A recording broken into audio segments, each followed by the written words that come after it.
এই যে ভাইজান দই বাজারের কথা বললেন, আমারে লক্ষ্য করে গুলিও করছে। ওরা কই এখন? আমাকে লক্ষ্য করে গুলি করা হয়েছে, সেক্রেটারিকে ধরে নিয়ে যাওয়া হয়েছে, মঞ্চ আগুন লাগিয়ে দিয়েছে। কি যে একটা বিশ্রী কাণ্ড তারা করেছিল সেদিন। তাদের দলীয় কার্যালয়ের হেড অফিস থেকে সামনেই, ওখান থেকে এই নির্দেশনাগুলো দিয়েছে। পুলিশদেরকে হামলা, পুলিশরা সহ তারা হামলা করেছিল। এই আচরণগুলো কেন করেছে জানেন? এটার মূল কারণ হলো জাতিকে সুকৌশলে কোরআন থেকে দূরে রাখার জন্য। কারণ জাতি যদি হক বোঝে, জাতি যদি সত্য জানে, কোরআন জানে, ওদের নেতৃত্ব অচল হয়ে যাবে, অচল হয়ে যাবে, অচল হয়ে যাবে। এটার কারণেই তারা এগুলো করেছে। ওদেরও তো একটা লক্ষ্য আছে, তো লক্ষ্য আছে না নাই? বহু সহ্য করেছি, 25 বছর দেখেছি, 16 বছর দেখেছি, 9 বছর দেখেছি, কেয়ারটেকার গুলো দেখেছি, আমরা সব দেখা শেষ। আগামীর দেশ আমরা দেখতে চাই এই কোরআনের দেশ। সবাইকে দেখতে রাজি আছেন? কারা কারা দেখতে চান কোরআনের দেশ? কারা কারা হাত উঁচু করে দেখেন মুসলমান?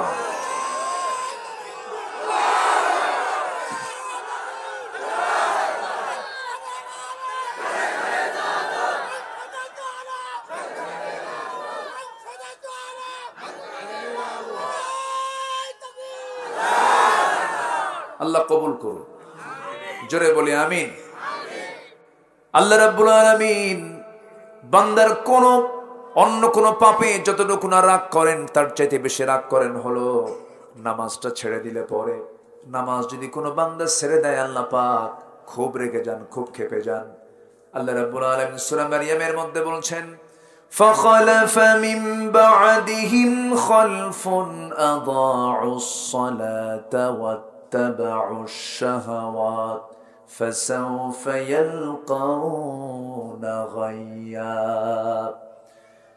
এই দুনিয়াতে যারা দুইটা অপকর্ম করবে, নামাজ যারা ছেড়ে দেবে এবং নফসের যারা দাসত্ব করবে, আল্লাহ রাব্বুল আলামিন বলছেন অচিরেই তাদেরকে আমি শুধু জাহান্নাম নয়, জাহান্নামের গর্ত, গাই নামক গর্তের মধ্যে আমি তাকে ঢুকায়া ছাড়বো। নাউযুবিল্লাহ।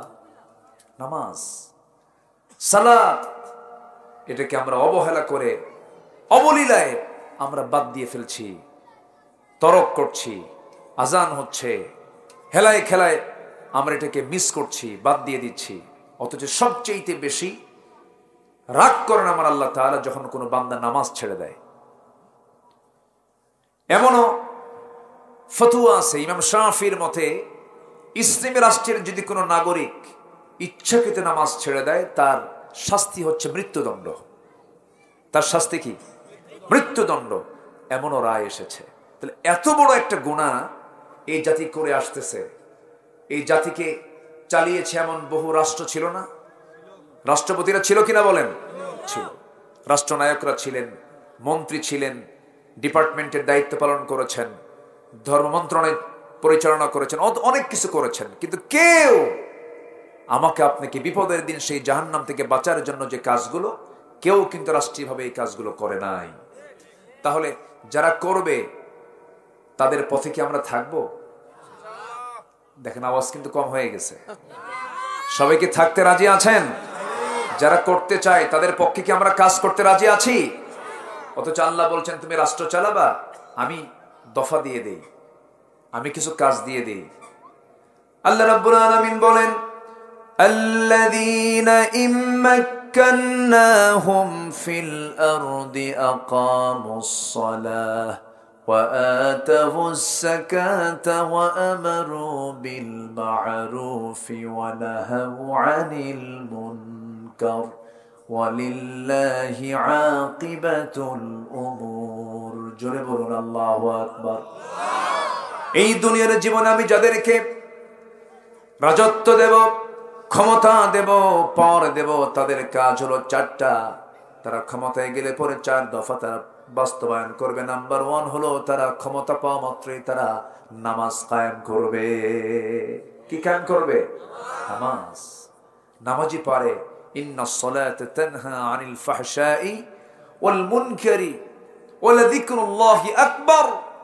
নামাজ পারে সকল ফাহিশা থেকে মানুষকে দূরে রাখতে। কিন্তু সেই নামাজই তো নাই, 95% নামাজ পড়ে না, তাহলে ফাহেসা কাজ আছে না নাই? মাহফিলও চলছে এখন, এবার যাত্রা, তারপরে কি বলে আরো কি এগুলো, সার্কাস, মেলা, মেলার নামে সেখানে জুয়াবাজি, এগুলোও কিন্তু চলছে আমার দেশে, চলতেছে কিন্তু কিছু কাজ চলতেছে, অপকর্ম আছে না নাই বলেন? যুবকরা তোমরা সাবধান হও, তোমার হাতে আগামীর বাংলাদেশ। যেখানে মাহফিল হবে সেখানে যাত্রা চলতে পারে না। কি আসতে কোন কেন? যেখানে ওয়াজ, যে সমাজে যে রাষ্ট্রে ওয়াজ মাহফিল হয় সেই জায়গায় যাত্রা, নাটক, থিয়েটার চলতে পারে না। আমি কোরআনের সুর মাঝে শুনেছি যে নাম, আজানের সুর মাঝেও শুনেছি সে নাম, ও নাম শুনেছি আমি আমার হৃদয়, হে রাসূল নবীজি তোমায়, হে রাসূল নবীজি তোমায়। সবাই বলি সাল্লাল্লাহু আলাইহি ওয়াসাল্লাম। যিনি অসম্ভবকে সম্ভব করতে পারেন, যিনি অনস্তিত্বকে অস্তিত্ব দিতে পারেন, অকল্পনীয় বিষয়কে কল্পনায় আনতে পারেন, তিনি কে? আসতে বলবেন না, তিনি কে? শুধু তিনিই পারেন, তাছাড়া কেউ পারে না। পৃথিবীর কোনো গোয়েন্দা সংস্থার কাছে এমন রিপোর্ট ছিল না যে 5 অগস্টের পরবর্তী এই সিচুয়েশন তৈরি হবে। কোন গোয়েন্দা সংস্থা রিপোর্ট এটা ছিল না। এই যে ইনস্ট্যান্ট একটা ইমার্জেন্সি পরিবর্তন যিনি করে দিয়েছেন, কেউ না ভাই, করেছেন তিনি কে বলেন তো? আল্লাহ তাআলা। আল্লাহকে পারেন না? নিকটবর্তী একটা ইতিহাস আল্লাহ পাক আমাদেরকে একদম প্র্যাকটিক্যাল তিনি দেখায় দিলেন। যিনি আমাকে আপনাকে এমন সুন্দর আয়োজনে শামিল হওয়ার তৌফিক দিলেন, শুকরিয়া আদায় করছি, আলহামদুলিল্লাহ। সম্মানিত উপস্থিতি, হয়তোবা আমার আলোচনা শেষ হয়ে যাবে, কিছু কিছু ভাই তাদের হয়তো অজানা থাকার কারণে অনেকে পরে আসবেন, একটু মিশ্র প্রতিক্রিয়া হতে পারে, এটা স্বাভাবিক, এটা হবে। তা আমি প্রথমেই ক্ষমা সুন্দর দৃষ্টি কামনা করছি। কিছু কিছু জায়গায় আমার দেশের কালচার তো এক এক রকম। আমার কালকে ফেনীতে মাহফিল, ফেনী 14 গ্রাম, তাহের ভাইয়ের এলাকা, তাহের ভাই থাকবেন কালকে আমাদের 14 গ্রামের তাহের ভাই, সেখানে মাহফিল। ওই এলাকায় আবার মাহফিলটা এশার মধ্যে শেষ হয়ে যায়। সিলেটের কিছু কিছু জায়গায় দিনের বেলা মাহফিল হয়, রাতে হয় না। তো এক একটা এলাকার এক একটা প্রচলন আছে। পাবনার ভিতরে আবার বেশি রাতের মাহফিলটাই বেশি, রাত 3টা ছাড়া ওয়াজই হয় না। এটা হচ্ছে এই এলাকার একটা কালচার। আমি বলি ভাই আমি তো পারবো না। হুজুর আপনি রাতে কয়টায় পারবেন? 4টায় আসেন। আমি কে 4টায় কি ওয়াজ হয় না আওয়াজ হয়? হুজুর আওয়াজই হোক হুজুর, চলে আসে। তো এই এলাকায় এই মাগরিবের সময়ের যে একটা সৌন্দর্য, এটা কিন্তু আলাদা সৌন্দর্য, জানেন? এই সময় কিন্তু কোনো ক্লান্তি থাকে না, ব্রেন শার্প থাকে, সতেজ হৃদয় থাকে, কাস্টিং পাওয়ার থাকে, ধারণ ক্ষমতা থাকে, সবকিছু সুন্দরভাবে হয়। কিন্তু এই অভ্যাসটা এখনো শুধু আমান ট্রাস্টেই পাই আমি। এছাড়া মোটামুটিভাবে একটু বেশি রাতেই মাহফিলটা পাবনায় হয়। এটা বিশেষ কারণ আছে। বিশেষ করে ফুরফুরা সিলসিলার মাহফিলগুলো এইদিকে চালু হয়েছে। ওটা ইসলামের সব মাহফিল হতো, সারা রাত মাহফিল হতো, ওই কালচারটা এখনো আছে। তো আমরা ধীরে ধীরে এটার একটা ডেভেলপ আমরা নিয়ে আসবো। জোরে বলি ইনশাআল্লাহ, আর জোরে বলি ইনশাআল্লাহ। সম্মানিত হাজিরিন, সময় যেহেতু খুব বেশি না, নাতি দীর্ঘ কথাই আমাকে বলতে হবে। আমি সেই বিষয়ে কথা বলতে চাই যে বিষয়ের ঘাটতি আমার দেশে এখন এই মুহূর্তে সবচাইতে বেশি। সেটা হলো আমার দেশের মুসলমান নামাজি না, নামাজ পড়ে না।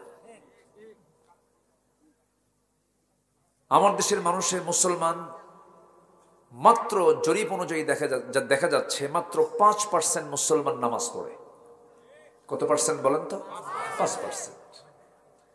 বাকি 95% মুসলমানের নামাজের খবরই নাই, নামাজ পড়েই না তারা। এমনকি জুমার দিনও পড়ে না। জুমার দিনের গড় এভারেজে দেখা গেছে যে 11%, 11 থেকে 12% মুসল্লি মসজিদে যায়। তাহলে এই যে বিশাল একটা জনগোষ্ঠী মুসলিম,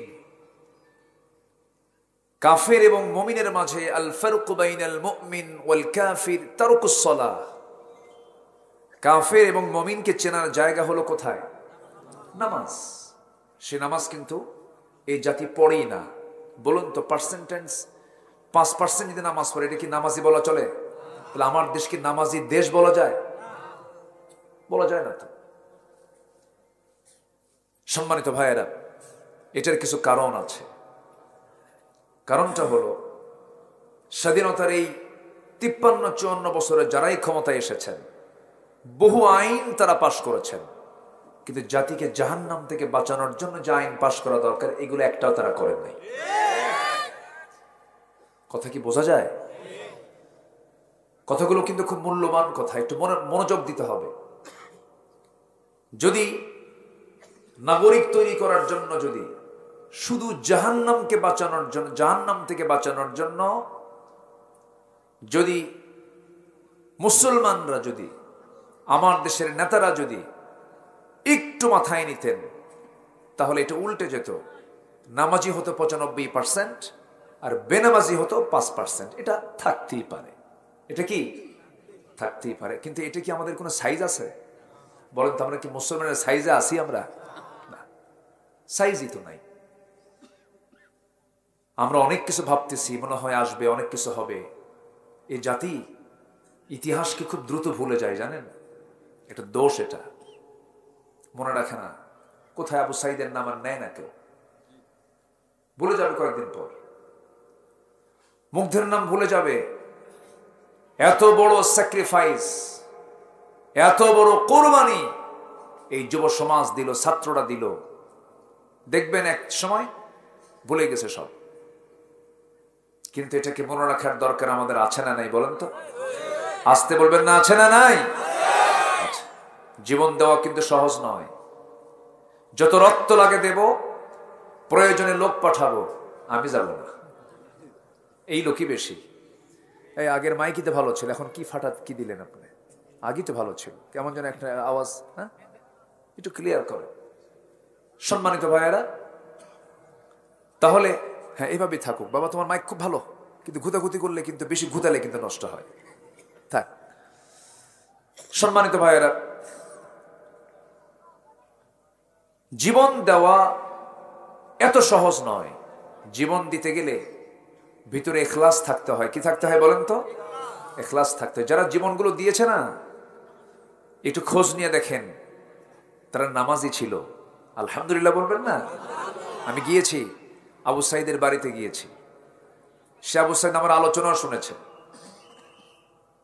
জাফরপাড়া আমি মাহফিল করেছি কয়েকবার। তো তার মাকে, তার বাবাকে জিজ্ঞাসা করলাম যে আমাকে কি সে চিনত? বলে যে আপনার খুব ভক্ত ছিল, সে তো আপনার আলোচনা শুনেছে এবং সে তাহাজ্জুদ নামাজ পড়তো, সে 5 ওয়াক্ত নামাজে ছিল। সে মানে হক যাচাই করে মানত, কোনো কিছু যাচাই বাছাই করে সে ইবাদত করত। সম্মানিত ভাইয়েরা, এই জাতির পরিবর্তনে তাদের অবদান অবশ্যই অস্বীকার করার মতো। বলেন, অস্বীকার করার মতো? এটাকে বলা যাবে না, এটাকে লালন করব আমরা।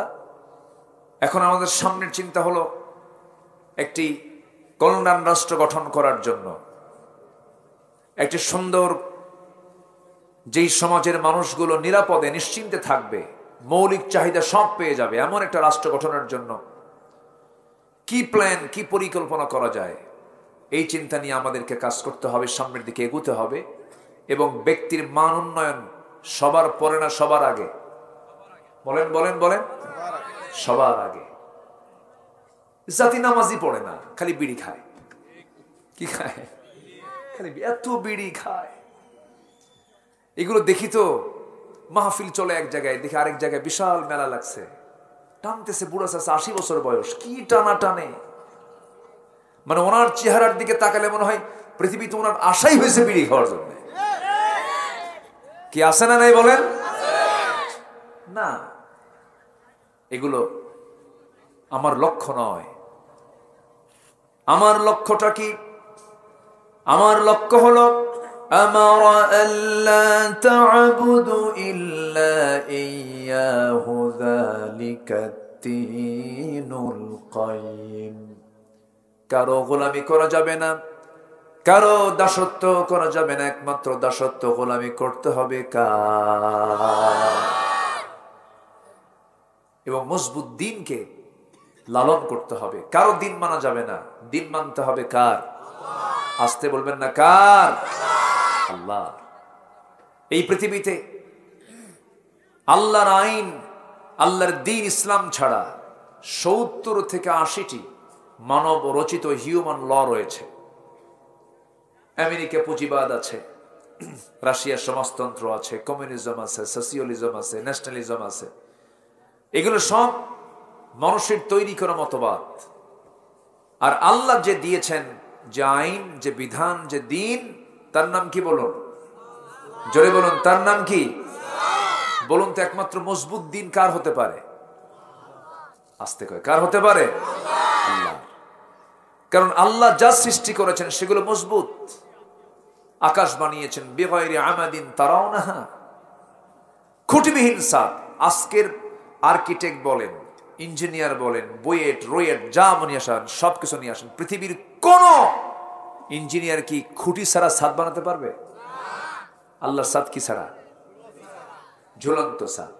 সুবহানাল্লাহ বলবেন। কি ছাদ? ঝুলন্ত, খুঁটি নাই।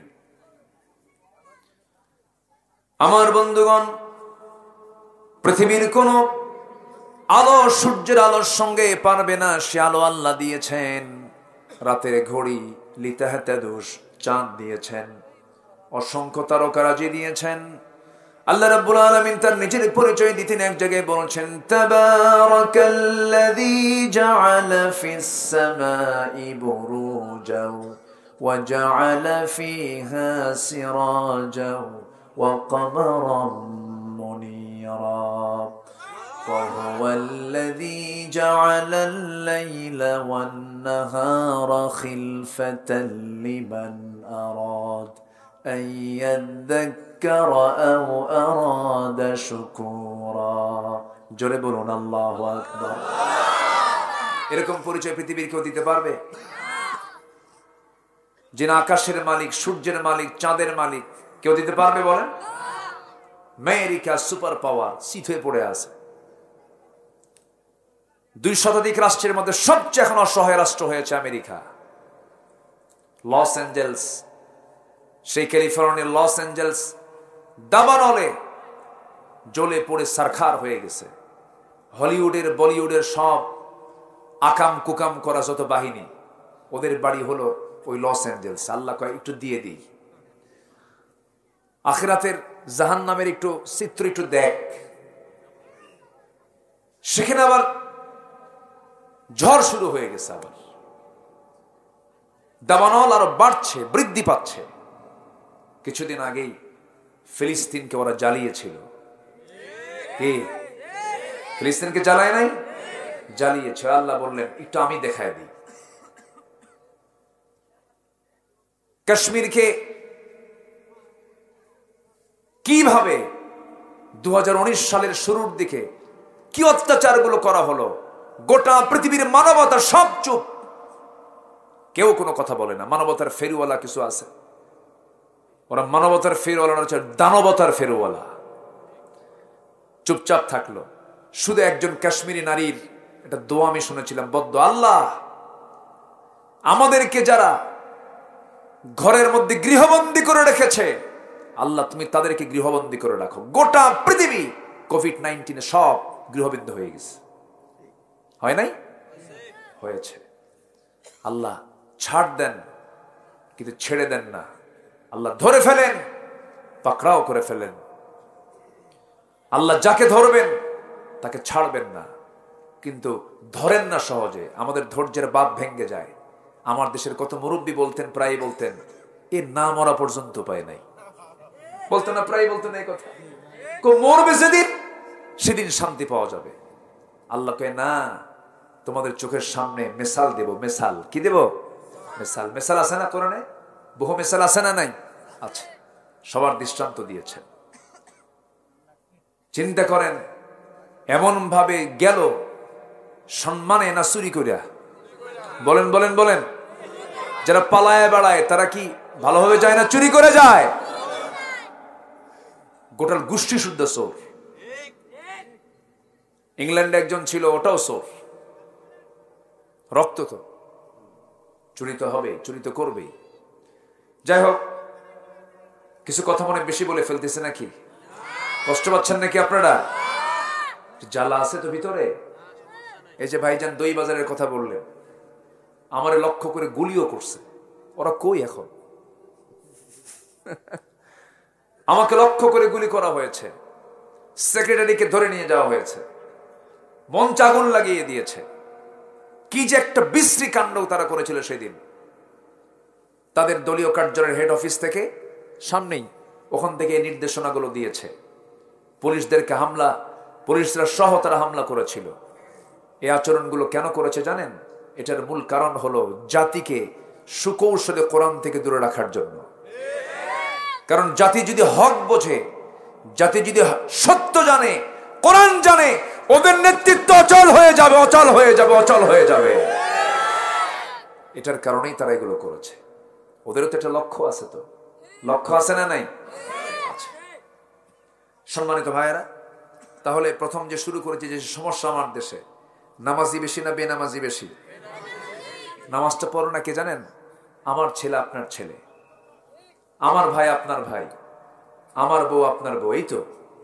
তাছাড়া কি অন্য কেউ আছে এখানে? আমরাই তো।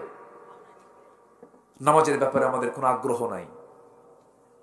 আসলে আমরা মূল আলোচনার দিকে চলে যাই। আল্লাহ রাব্বুল আলামিন বান্দার অন্য কোন পাপে যতটুকু না রাগ করেন, তার চাইতে বেশি রাগ করেন হলো নামাজটা ছেড়ে দিলে পরে। নামাজ যদি কোনো বান্দা ছেড়ে দেয়, আল্লাহ পাক খুব রেগে যান, খুব ক্ষেপে যান।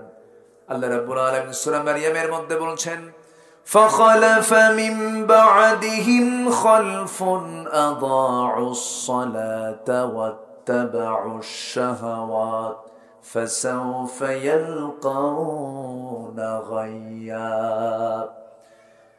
এই দুনিয়াতে যারা দুইটা অপকর্ম করবে, নামাজ যারা ছেড়ে দেবে এবং নফসের যারা দাসত্ব করবে, আল্লাহ রাব্বুল আলামিন বলছেন অচিরেই তাদেরকে আমি শুধু জাহান্নাম নয়, জাহান্নামের গর্ত, গাই নামক গর্তের মধ্যে আমি তাকে ঢুকায়া ছাড়বো। নাউযুবিল্লাহ।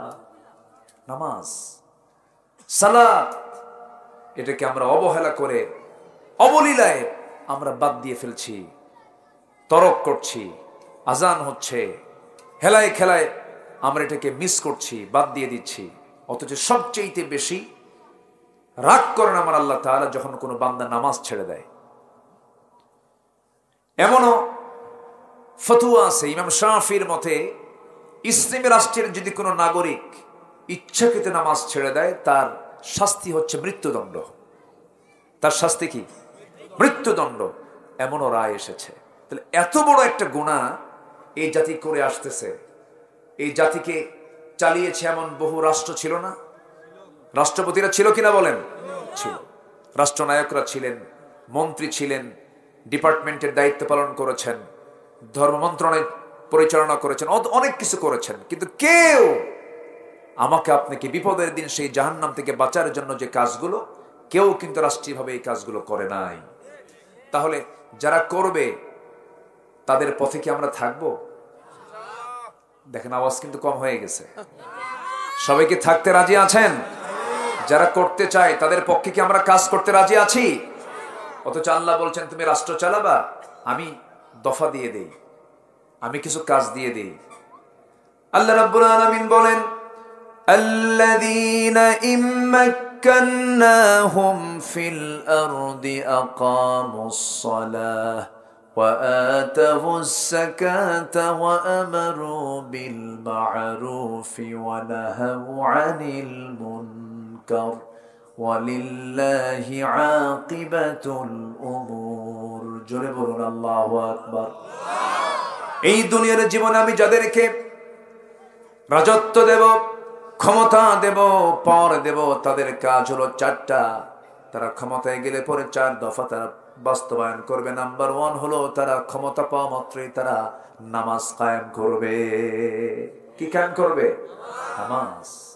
নামাজি পারে ইন্নাস সালাতা তানহা আনিল ফাহশাই ওয়াল মুনকারি ওয়া যিকরুল্লাহি আকবার। নামাজ পারে সকল ফাহিশা থেকে মানুষকে দূরে রাখতে। কিন্তু সেই নামাজি তো নাই, 95% নামাজ পড়ে না। তাহলে ফাহিশা কাজ আছে না নাই? আচ্ছা, মাহফিলও চলছে এখন। এবার যাত্রা, তারপরে কি বলে আরো কি, এগুলো সার্কাস, মেলা, মেলার নামে সেখানে জুয়াবাজি, এগুলোও কিন্তু চলছে আমার দেশে। চলতেছে কিন্তু কিছু কাজ চলতেছে। অপকর্ম আছে না নাই বলেন? যুবকরা তোমরা সাবধান হও, তোমার হাতে আগামীর বাংলাদেশ। যেখানে মাহফিল হবে সেখানে যাত্রা চলতে পারে না। কি আসতে কোন কেন? যেখানে ওয়াজ, যে সমাজে যে রাষ্ট্রে ওয়াজ মাহফিল হয় সেই জায়গায় যাত্রা, নাটক, থিয়েটার চলতে পারে না। সতর্ক হতে হবে, সজাগ থাকতে হবে। আমার দেশে যারা এরকম ধান্দাবাজি নেতৃত্ব দিতে চান, মাহফিল কমিটির সভাপতি, যাত্রা কমিটির সভাপতি জুতা পেটা করবেন। আসতে কোন কেন? আসতে কোন কেন? এক ব্যক্তি দুই দিকে থাকা মানে কি ওকে মানুষ না মুনাফিক? ও কি বলেন? ও কি মুনাফিক? ওর চিন্তা হলো আল্লাহ খুশি থাক, শয়তানও বেজার না হোক। এরকম ধান্দার কিছু লোক আছে না নাই? বলেন তো আছে না নাই? বলেন তো আছে না নাই? যখন তাফসীর মাহফিলের মঞ্চ আসে তখন মনে হয় ওরে বাবা, এর মতো বুজুর্গ লোক দুনিয়াতে নাই। কিছু আয়াত হাদিস মুখস্থ করে, গদবাদা কিছু কথা ফাইন করে বলে, আছে ও হাতের তালি মারে, আছে না নাই? আচ্ছা, ওই নেতৃত্বগুলো আমরা দেখতে চাই না। বহু সহ্য করেছি, 25 বছর দেখেছি, 16 বছর দেখেছি, 9 বছর দেখেছি, কেয়ারটেকার গুলো দেখেছি, আমরা সব দেখা শেষ। আগামীর দেশ আমরা দেখতে চাই এই কোরআনের দেশ। সবাইকে দেখতে রাজি আছেন? কারা কারা দেখতে চান কোরআনের দেশ? কারা কারা হাত উঁচু করে দেখান মুসলমান।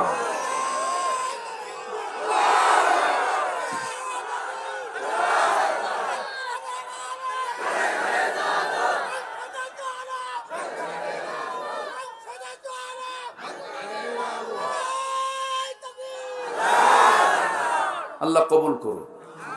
জোরে বলি আমিন। নামাজ না পড়লেও হবে। হ্যাঁ, সমস্যাই তো এই জায়গায়। নামাজি যে হবে সে কখনো আমানতের খেয়ানত করবে না। ইসলামী দলগুলোর মিছিল কত লম্বা হয়, বিশাল মিছিল, মনে হয় গোটা দেশ এরাই দেখবে। কিন্তু পরিসংখ্যান হলো নামাজই তো নাই। সবাই কি নামাজ পড়তে রাজি আছেন? সবাই কি নামাজ পড়তে রাজি আছেন? জোরে বলি ইনশাআল্লাহ। নামাজের কথা কি কোরআনে একবার না বারবার? বলেন একবার না বারবার? বারবার। নামাজের ব্যাপারে দুর্বল হওয়া যাবে না। আমার নবীর মতো মানুষ, যার জীবনের আগেও কোনো গুনাহ নাই, পরেও কোনো গুনাহ নাই, যার সবকিছু আল্লাহ রাব্বুল আলামিন মাফ করে দিয়েছেন, অথচ সেই মহামানব সবচেয়ে বেশি সেজদা দিয়েছেন, সবচেয়ে বেশি রুকু করেছেন,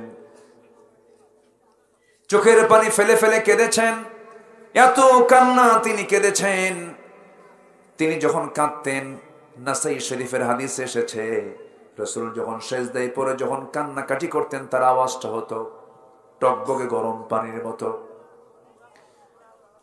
পাতিলে পানি দিয়ে আগুন দিয়ে গরম করলে সিদ্ধ হওয়ার পরে যেমন টকবক টকবক আওয়াজ হয়, আমার নবী যখন সেজদায় পড়ে কাঁদতেন, টক বাগানো পানির মতো আমার নবীর মুখ থেকে আওয়াজ বের হতো। এত কান্না তিনি কেঁদেছেন। চাওয়ার জায়গা নামাজ, কান্নাকাটি করার জায়গা নামাজ, সম্পর্ক তৈরির জায়গা নামাজ। গোটা রাত মানুষ ঘুমাবে, কিন্তু শেষ রাত্রিতে ইমানদার জেগে যাবে কার সঙ্গে কথা বলার জন্য? কার সাথে? আল্লাহর সাথে। আমার আল্লাহ আমার সঙ্গে কথা বলার জন্য দুনিয়ার আকাশে চলে আসে। সুবহানাল্লাহ বলবেন না? ফিস সামাঈদ দুনিয়া আলা মিন মুস্তাগফিরিন ফাগফির লা। কোন ক্ষমা প্রার্থী আছে আমার কাছে ক্ষমা চাবে, আমি তাকে ক্ষমা করে দেব। আল্লাহ প্রস্তুত ক্ষমা করার জন্য, কিন্তু আমরা নামাজের টাইমই পাই না। আমার বন্ধুগণ, আমার আল্লাহ সে আরশে আজিম থেকে চলে আসেন। আরশে আজিমটা সেই কত দূর, 1 মাইল 2 মাইলের কোনো পথ নয় মানুষের পক্ষে। সে আরশে আজিম তো দূরের কথা, আজ পর্যন্ত মানুষ এই তারকার দেশে যেতে পারে নাই, মহাশূন্যই তো যেতে পারে নাই। হয়তো হালকা কিছু সফর করেছে, চাঁদের দেশ গেছে, সবাই জানেন। মঙ্গল গ্রহে গেছে, চাঁদের দেশ ঘুরলো, মঙ্গল গ্রহ ঘুরলো। মানুষ যদি মনে করে চাঁদ দেখলাম, মঙ্গল গ্রহ দেখলাম, সূর্য দেখা সম্ভব নয়, এটা তারকা দেখতে যাব। এই তারকাগুলো যদিও আমরা মিটিমিটি করে জোনাকির মতো জ্বলতে দেখি, কিন্তু মিটিমিটি করে জোনাকির মতো ছোট্ট এই তারকাগুলো নয়। বিজ্ঞান বলতেছি, ব্যাটিল জুইস নামে একটা তারকা আছে, যেই তারকাটা ওই সূর্যের চাইতে একটা তারকাই শুধু 33 কোটি গুণ বড়। ছোটবেলায় যখন ওয়াজ শুনতে যেতাম, আব্বার সাথে যেতাম, তো আব্বাকে বলতাম, আব্বা হুজুররা যে গল্প করে, ওয়াজ করে, সর্বনিম্ন জান্নাত 10টা পৃথিবীর মতো একটা জান্নাত, এত জায়গা কই আল্লাহ? এটা আগে বলতাম, মানে ছোট তো। তা আব্বা বলতো যে তুমি বড় হয় এরপরে বুঝবা।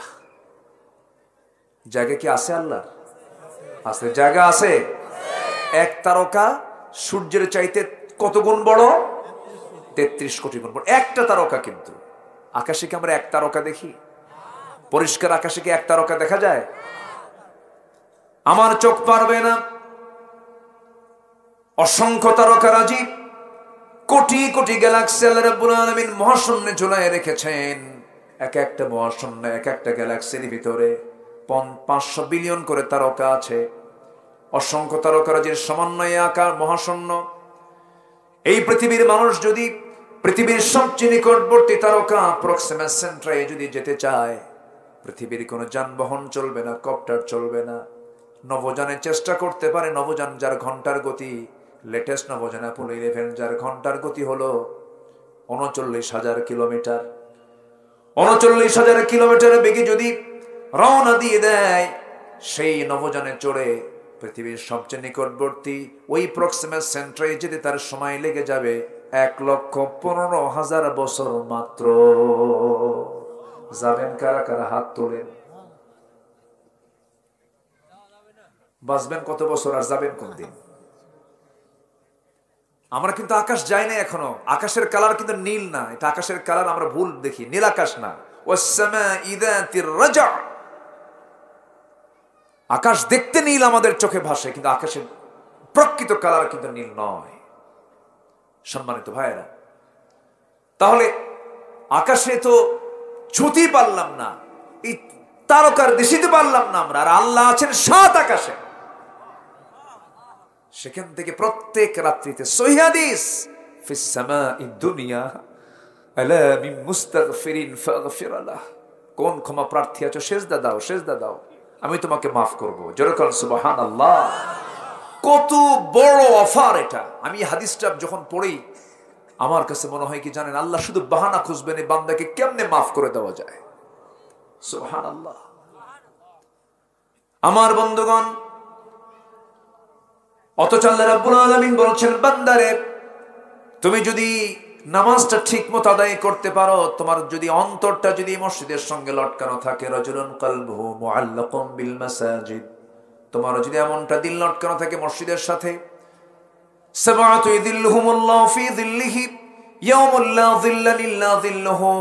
আল্লাহ রাব্বুল আলামিন 7 শ্রেণীকার সাজিমের ছায়ায় জায়গা দিয়ে দিবেন, এর মধ্যে একটা শ্রেণী হলো যেই দিলটা মসজিদের সঙ্গে সবসময় লটকানো থাকে, আজান হবে কখন, মসজিদে যাব কখন। জোরে বলি সুবহানাল্লাহ।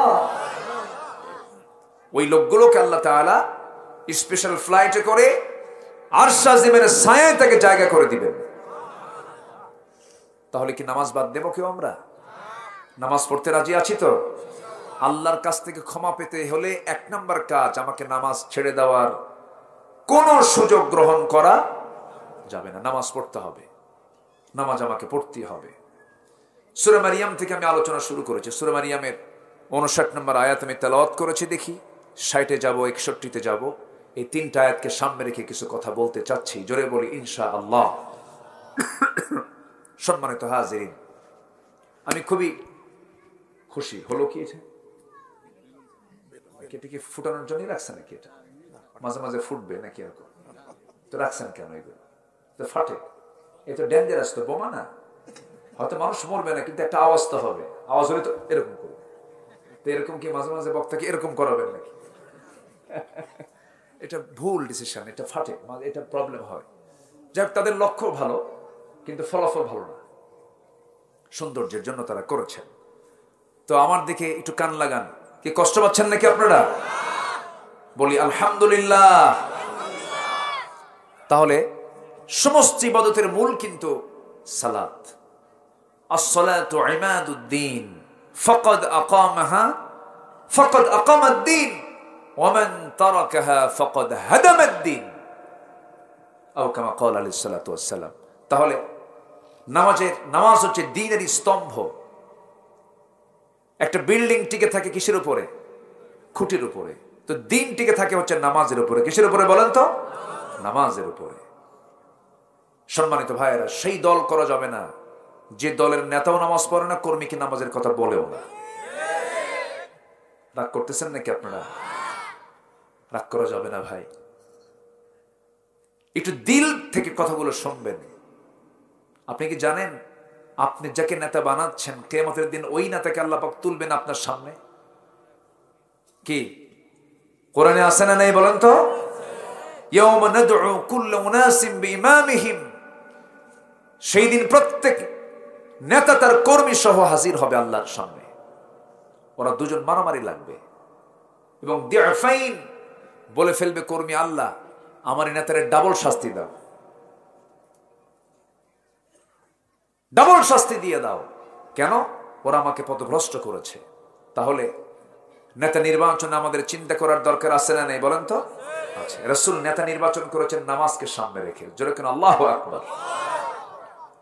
আমার নবীজি যখন দুনিয়া থেকে বিদায় নিবেন, বিদায় লগন যখন চলে এসেছে, নবীজির একবার হুঁশ একবারে বেহুঁশ। যে কোনো মুহূর্তে রাসূল দুনিয়া থেকে বিদায় নিবেন। আম্মা জান আয়েশার ঘরে গিয়ে আশ্রয় নিলেন। বললেন, আয়েশা, শরীরটা ভালো যাচ্ছে না, যে কোনো মুহূর্তে আমি দুনিয়া থেকে বিদায় নিয়ে নেব। প্রচন্ড শরীরে ব্যথা সৃষ্টি হয়েছে, জ্বরাক্রান্ত আমি। আয়েশা, আমার মধ্যে মনে হয় বিষক্রিয়া দেখা দিয়েছে। রাসূলকে হত্যা করার জন্য ইহুদিরা নবীর খাবারের মধ্যে তারা বিষ পর্যন্ত প্রয়োগ করেছিল। দুজন সাহাবী দুনিয়া থেকে বিদায় নিয়েছিলেন। সেই সময় নবীজি বেঁচে ছিলেন, কিন্তু মৃত্যুর পূর্বে তার বিষক্রিয়া দেখা দিল। নবীজি চরম অসুস্থ হয়ে পড়লেন। রাসূল দুনিয়া থেকে বিদায় নিবেন। বিদায় নেওয়ার প্রাক্কালে আমার নবীজির সঙ্গে সর্বশেষ কথোপকথন হচ্ছিল আম্মা জান আয়েশার সাথে।